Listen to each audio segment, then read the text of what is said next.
ಶ್ರೀ ಗಣಪತಿ ಶಾರದಾ ಗುರುಭ್ಯೋ ನಮಃ.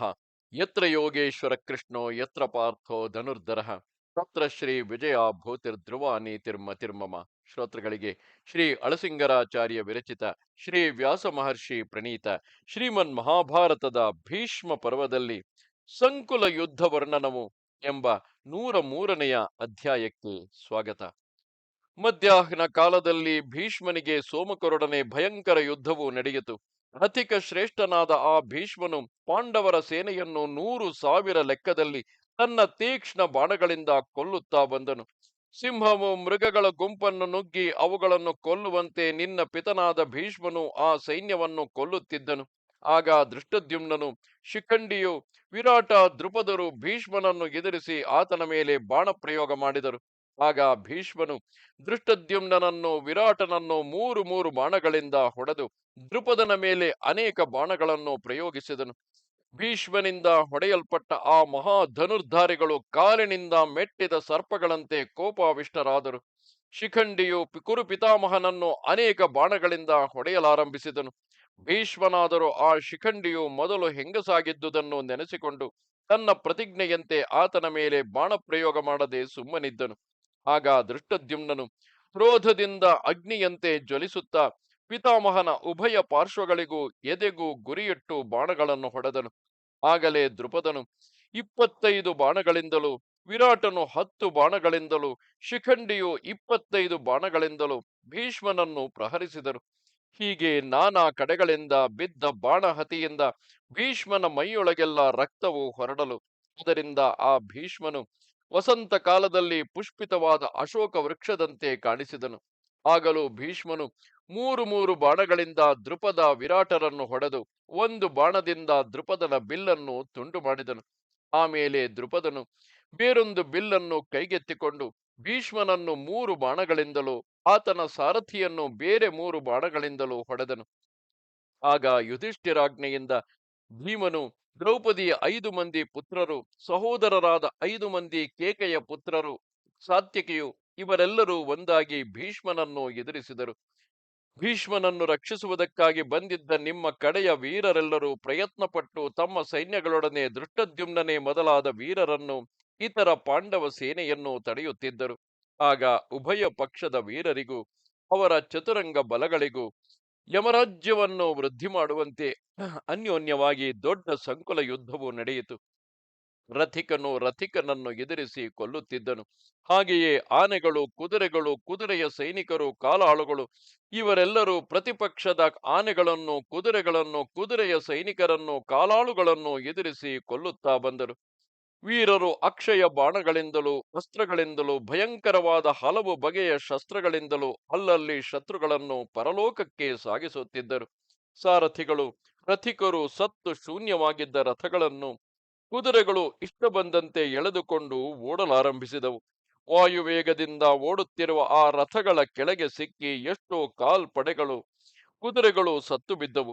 ಆ ರಥಗಳು ಗಂಧರ್ವ ನಗರಗಳಂತೆ ಕಂಡಲ್ಲಿ ಕಾಣದೆ ಓಡುತ್ತಿದ್ದವು. ಕವಚ ಕುಂಡಲಾದಿಗಳನ್ನಿಟ್ಟು, ಕೈ ಬಳೆಗಳನ್ನು ತೊಟ್ಟು, ತಲೆಪಾಗನ್ನು ಸುತ್ತಿದ ಅನೇಕ ಪ್ರಧಾನ ರಥಿಕರು ತಮ್ಮ ರಥಗಳು ಮುರಿದು ಹೋದುದರಿಂದ ಅಲ್ಲಲ್ಲಿ ಸಾಧಾರಣ ಮನುಷ್ಯರಂತೆ ಓಡುತ್ತಿರುವುದನ್ನು ನೋಡಿದೆವು. ಅವರಲ್ಲಿ ಒಬ್ಬೊಬ್ಬರು ದೇವಕುಮಾರರಂತಿರುವರು. ಪರಾಕ್ರಮದಲ್ಲಿ ಇಂದ್ರನಿಗೂ, ಐಶ್ವರ್ಯದಲ್ಲಿ ಕುಬೇರನಿಗೂ, ನೀತಿಯಲ್ಲಿ ಬೃಹಸ್ಪತಿಗೂ ಮೇಲೆನಿಸಿದವರು. ಇಂತಹ ವೀರಾಧಿ ವೀರರೆಲ್ಲ ಬಡ ಜನರಂತೆ ದಿಕ್ಕುಗೆಟ್ಟು ಪಲಾಯನ ಮಾಡುತ್ತಿದ್ದರು. ಇದರಂತೆಯೇ ಮಾವುತರು, ಸತ್ತ ಮಹಾಗಜಗಳು ತಮ್ಮ ಸೇನೆಯಲ್ಲಿಯೇ ನುಗ್ಗಿ ಅನೇಕರನ್ನು ತುಳಿದು ಕೊಂದವು. ಕೇಟಕಗಳಿಂದಲೂ, ವಿಚಿತ್ರವಾದ ಚಾಮರಗಳಿಂದಲೂ, ಧ್ವಜಗಳಿಂದಲೂ, ಶ್ವೇತ ಛತ್ರಗಳಿಂದಲೂ, ಸುವರ್ಣದ ಹಿಡಿಗಳುಳ್ಳ ಚಾಮರಗಳಿಂದಲೂ ಕೂಡಿದ ಮೇಘ ಸಮಾನಗಳಾದ ಆನೆಗಳು ಮೇಘಗಳಂತೆ ಮೊಳಗುತ್ತಾ ಎಲ್ಲಾ ದಿಕ್ಕುಗಳಲ್ಲಿಯೂ ಓಡುತ್ತಿದ್ದವು. ನಿನ್ನ ಕಡೆಯ ವೀರರಿಗೂ ಶತ್ರು ವೀರರಿಗೂ ನಡೆದ ಆ ಸಂಕುಲ ಯುದ್ಧದಲ್ಲಿ ಅನೇಕ ಗಜಯೋಧರು ತಮ್ಮ ಆನೆಗಳು ಸತ್ತುದರಿಂದ ಪಾದಚಾರಿಗಳಾಗಿ ಓಡುತ್ತಿದ್ದರು. ವಾಯುವೇಗವುಳ್ಳ ಸಾವಿರಾರು ಕುದುರೆಗಳು ರಾಹುತರಿಲ್ಲದೆ ಓಡುತ್ತಿರುವುದನ್ನು, ಕುದುರೆಗಳನ್ನು ಕಳೆದುಕೊಂಡ ಅನೇಕ ರಾಹುತರು ಕಾಲ್ನಡಿಗೆಯಿಂದಲೇ ಓಡುವುದನ್ನು ಕಂಡೆವು. ಮತ್ತು ಆಗಿನ ಯುದ್ಧದಲ್ಲಿ ಒಂದಾನೆಯು ಮತ್ತೊಂದಾನೆಯನ್ನು ಬೆನ್ನಟ್ಟಿ ಓಡುತ್ತಿರುವಾಗ ಅವೆರಡರ ಕಾಲ ಕೆಳಗೆ ಎಷ್ಟೋ ಕಾಲಾಳುಗಳು, ಕುದುರೆಗಳು ಸಿಕ್ಕಿ ಸತ್ತವು. ಮತ್ತು ಆಗ ಆನೆಯು ರಥಗಳನ್ನು ಬಡಿದು ಪುಡಿ ಮಾಡುವುದು, ರಥಗಳು ಕುದುರೆಗಳ ಮೇಲೆ ಹರಿದು ಅವುಗಳನ್ನು ಚೂರ್ಣ ಮಾಡುವವು, ಕುದುರೆಗಳು ತಮ್ಮ ಗೊರಸುಗಳಿಂದ ಮನುಷ್ಯರನ್ನು ತುಳಿದು ಕೊಲ್ಲುವವು. ಹೀಗೆ ಆಗಿನ ಯುದ್ಧದಲ್ಲಿ ಚತುರಂಗಗಳು ಒಂದನ್ನೊಂದು ನಾಶ ಮಾಡುತ್ತಿದ್ದಾಗ ಅದರಿಂದ ಭಯಂಕರವಾದ ರಕ್ತ ನದಿಯೊಂದು ಪ್ರವಹಿಸಿತು.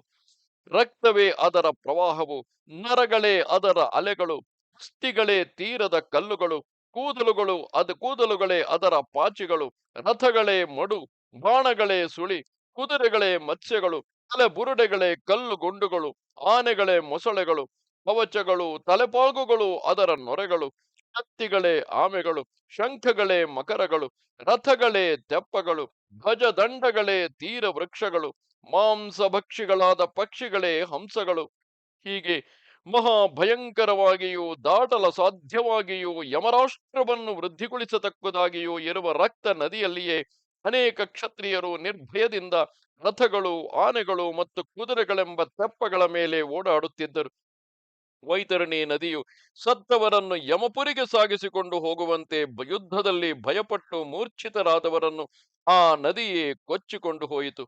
ಆಗ ಆ ರಣರಂಗದಲ್ಲಿದ್ದ ಕೆಲವು ಕ್ಷತ್ರಿಯರು ಈ ಮಹಾ ಅನರ್ಥವನ್ನು ಕಂಡು ಸಹಿಸಲಾರದೆ, ಅಯ್ಯೋ, ಏನನ್ಯಾಯವಿದು!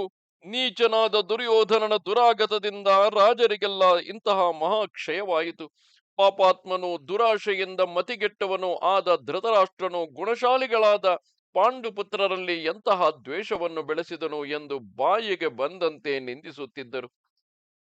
ಹೀಗೆ ಪಾಂಡವರನ್ನು ಸ್ತುತಿಸುತ್ತಾ, ನಿನ್ನನ್ನು ನಿನ್ನ ಪುತ್ರರನ್ನು ಕ್ರೂರವಾಗಿ ನಿಂದಿಸುತ್ತಾ ಅಲ್ಲಿ ಒಬ್ಬರೊಡನೊಬ್ಬರು ಮಾತನಾಡಿಕೊಳ್ಳುವ ಶಬ್ದವೇ ಕೇಳಿಸುತ್ತಿತ್ತು. ಆ ವಾಕ್ಯಗಳನ್ನು ಕೇಳಿಯೂ ನಾಚಿಕೆಯಿಲ್ಲದ ನಿನ್ನ ಮಗನಾದ ದುರ್ಯೋಧನನು ಭೀಷ್ಮ, ದ್ರೋಣ, ಕೃಪ, ಶಲ್ಯರನ್ನು ಕುರಿತು, ಓ ವೀರರೇ, ನೀವು ನಿರ್ದಾಕ್ಷಿಣ್ಯವಾಗಿ ಸ್ವಾಭಿಮಾನವನ್ನು ಬಿಟ್ಟು ಯುದ್ಧ ಮಾಡಿರಿ, ಏಕೆ ಆಲಸ್ಯ ಮಾಡುತ್ತಿರುವಿರಿ ಎಂದನು. ಆ ವೀರರೆಲ್ಲರೂ ತಿರುಗಿ ಯುದ್ಧ ಮಾಡತೊಡಗಿದರು. ಪಾಂಡವರೊಡನೆ ಕೌರವರಿಗೆ ಪ್ರಬಲ ಯುದ್ಧವು ಮೊದಲಾಯಿತು. ಹಿಂದೆ ನಿನಗೆ ಅನೇಕ ಮಹಾತ್ಮರು ಹಿತವನ್ನು ಹೇಳಿ ತಡೆದರೂ ಕೇಳದೆ ನೀನು ದ್ಯೂತದಿಂದ ಉಂಟಾದ ಅತಿ ಘೋರವಾದ ಅನರ್ಥವನ್ನು ತಪ್ಪಿಸದೆ ಹೋದುದರಿಂದ ಅದಕ್ಕೆ ಫಲರೂಪವಾಗಿ ಎಂತಹ ಘೋರ ಯುದ್ಧವಾಯಿತೋ ನೋಡು.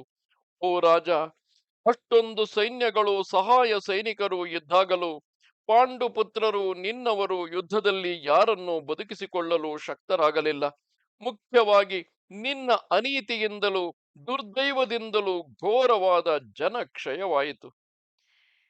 ಇದು 103ನೆಯ ಅಧ್ಯಾಯವು.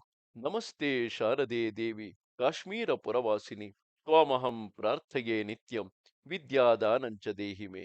ನಮಸ್ಕಾರ.